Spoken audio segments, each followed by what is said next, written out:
پاکستان میں تیل کی قیمتوں میں آئندہ دنوں کے دوران مزید اضافے کا امکان اب ایک وقتی یا محدود معاشی بحث نہیں رہا، بلکہ یہ ایک وسیع تر ساختی اسٹرکچر معاشی مسئلے کی شکل اختیار کرتا جا رہا ہے، جس کے اثرات صرف ایندھن تک محدود نہیں بلکہ پورے معاشی نظام، عوامی زندگی اور ریاستی پالیسی تک پھیل چکے ہیں۔ موجودہ عالمی صورتحال میں توانائی کی منڈی ایک غیر معمولی عدم استحکام کا شکار ہے، جہاں خام تیل کی قیمتیں مسلسل غیر متوازن۔ اس عدم استحکام کی بنیادی جڑ مشرق وسطی میں جاری جغرافیائی اور سیاسی کشیدگی ہے، خصوصاً ایران، اسرائیل اور امریکہ کے درمیان بڑھتا ہوا تناؤ، جس میں عالمی سطح پر توانائی کی فراہمی کے تسلسل کو ایک مستقل سوالیہ نشان بنا دیا ہے۔ آبنائے ہرموز جیسے انتہائی اہم سمندری راستے کی حساسیت اس پورے نظام میں مرکزی کردار ادا کر رہی ہے، کیونکہ عالمی تیل کی بڑی مقدار اسی راستے سے گزرتی ہے اور کسی بھی قسم کی عسکری سرگرمی، پابندی یا سیکورٹی خدشہ فوری طور پر عالمی مارکیٹ میں اضطراب پیدا کرتی ہے۔ اس عالمی غیر یقینی صورتحال کے ساتھ ساتھ عالمی تیل کی قیمتیں اس وقت واضح طور پر ایک وولٹیلٹی سائیکل میں داخل ہیں، جہاں روزانہ کی بنیاد پر قیمتیں سیاسی بیانات، سپلائی خدشات اور معاشی توقعات کے ساتھ ساتھ اوپر نیچے ہو رہی ہے۔ ہر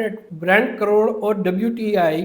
جیسے بینچ مارکس میں مسلسل اتار چڑھاؤ دیکھا جا رہا ہے، اور اکثر اوقات قیمتیں کسی حقیقی سپلائی کمی کے بغیر صرف خدشات کی بنیاد بڑھ جاتی ہے، جسے مارکیٹ میں اسپیکولیٹو پرائسنگ کہا جاتا ہے۔ اوپیک پلس کی پیداواری حکمت عملی میں اس صورتحال میں اہم کردار ادا کر رہی ہے، کیونکہ پیداوار میں کسی بھی قسم کی کمی یا برقرار رکھنے کا فیصلہ عالمی منڈی میں فوری رد عمل پیدا کرتا ہے۔ بعض اوقات اوپیک ممالک کی جانب سے محدود سپلائی یا کوٹا پابندیاں مارکیٹ میں یہ تاثر پیدا کرتی ہے کہ مستقبل میں رسد کم ہو سکتی ہے، جس کے نتیجے میں قیمتیں مزید اور اوپر چلی جاتی ہیں۔ اس کے علاوہ امریکہ کی شیل آئل پیداوار، روس پر پابندیاں اور یورپی توانائی پالیسی میں بھی عالمی سپلائی چین کو پیچیدہ بنا رہی ہے۔ اس عالمی اضطراب کے نتیجے میں نہ صرف خام تیل کی اسپاٹ قیمتیں متاثر ہوتی ہیں، بلکہ فیوچر مارکیٹس میں بھی شدید اتار چڑھاؤ دیکھنے میں ملتا ہے، جہاں سرمایہ کار مستقبل کے خطرات کو پہلے ہی قیمتوں میں شامل کر لیتے ہیں۔ اس عمل کو رسک پریمیم انفلیشن بھی کہا جاتا ہے، جس کے تحت صرف خطرے کی بنیاد پر قیمتیں بڑھ جاتی ہیں، چاہے فوری سپلائی متاثر ہو یا نہ ہو۔ چین اور بھارت جیسے بڑے توانائی صارف ممالک کی بڑھتی ہوئی طلب بھی عالمی ڈیمانڈ کو بلند رکھے ہوئے ہے، جس میں امریکی ڈالر کی مضبوطی اس دباؤ کو مزید بڑھا دیتی ہے،